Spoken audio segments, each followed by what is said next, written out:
What's up, everybody? Today we're back with another video, and as promised the other day, I said I would do a commander video. This right here is my commander.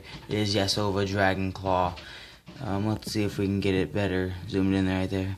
Not zoomed in, whatever it's called, I forgot. But 3 mana 4/2 with trample. That alone is okay.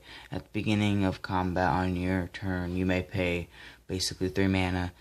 If you do, gain control of target creature an opponent controls with power less than Yasova dragonclaw's power until end of turn, and tap that creature. It gains haste until end of turn.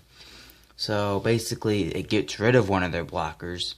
You have the power to attack with one of their blockers, running it into their stuff. And if they have to block their own guy, they lose their guy. And sometimes it's even their commander. I think it's pretty good. It's in 3 colors: green, blue, and red right there. And yeah. And by the way, I'm only showing like 15 cards. This was one of them, aka my commander. And this right here is Electricity. Basically, I'd pay 2 mana for it. It's basically a board wipe for all of their tiny creatures, all of their 1-drops, all of their tokens. Or even if like they block with something just a little bit bigger than yours and you really need to kill it, just use that. It helps.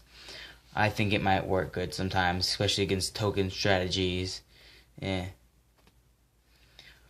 Chandra's Ignition, 5 mana. Target creature you control deals damage equal to its power to each other creature and each opponent.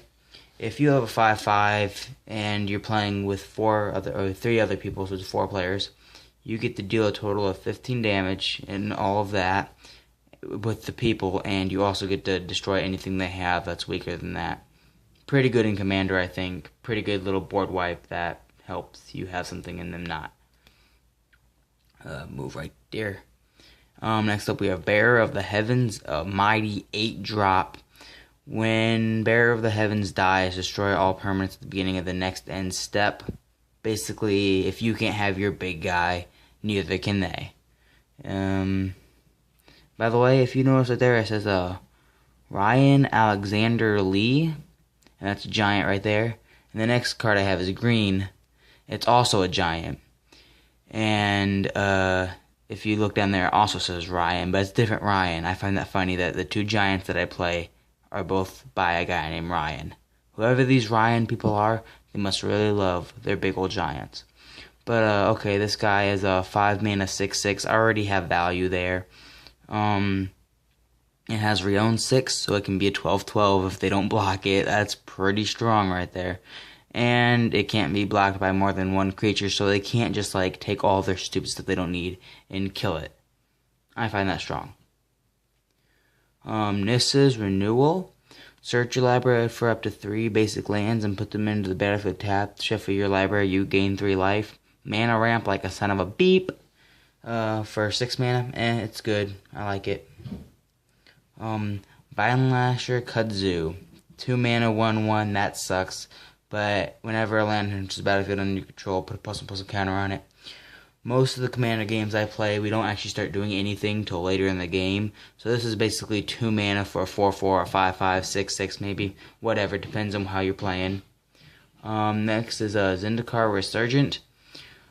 7 mana enchantment. Whenever you tap a land for mana, add 1 mana to your mana pool of any type of that land produced. So basically double your mana, and whenever you cast a creature spell, draw a card.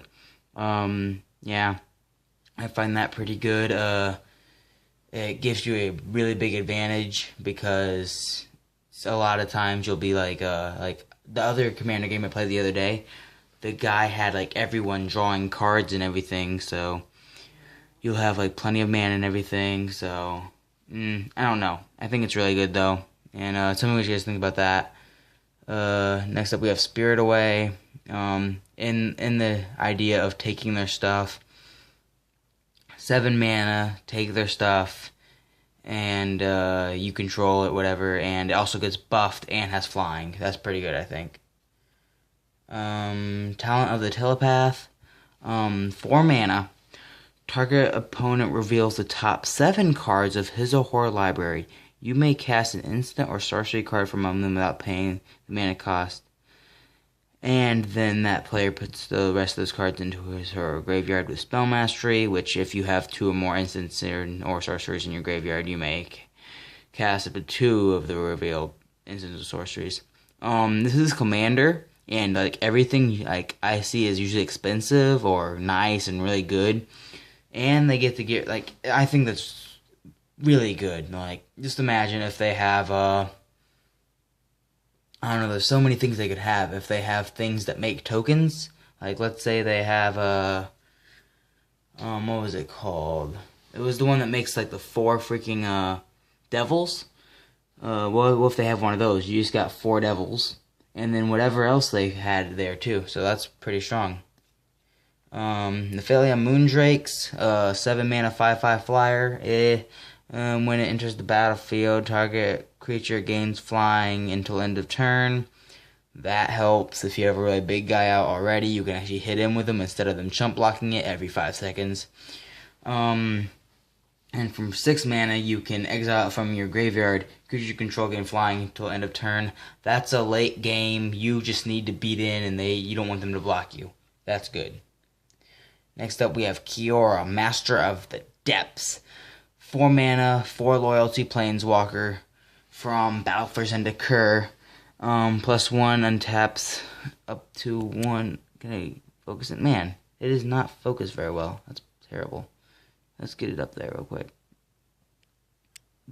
What? You saw that, right? It goes to like focus, but it doesn't. Stop that. It's gay. Okay. But still, untap up to 1 target creature and up to 1 target land for the +1. -2, reveal the top 4 cards of your library.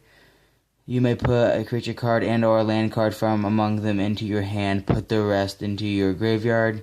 And -8, you get an emblem with whenever a creature enters the battlefield under control, you may have it fight target creature.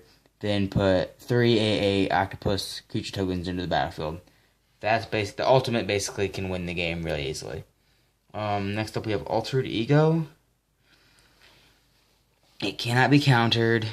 You may have Altered Ego enter the battlefield as a copy of any creature on the battlefield except it has X additional plus encounters.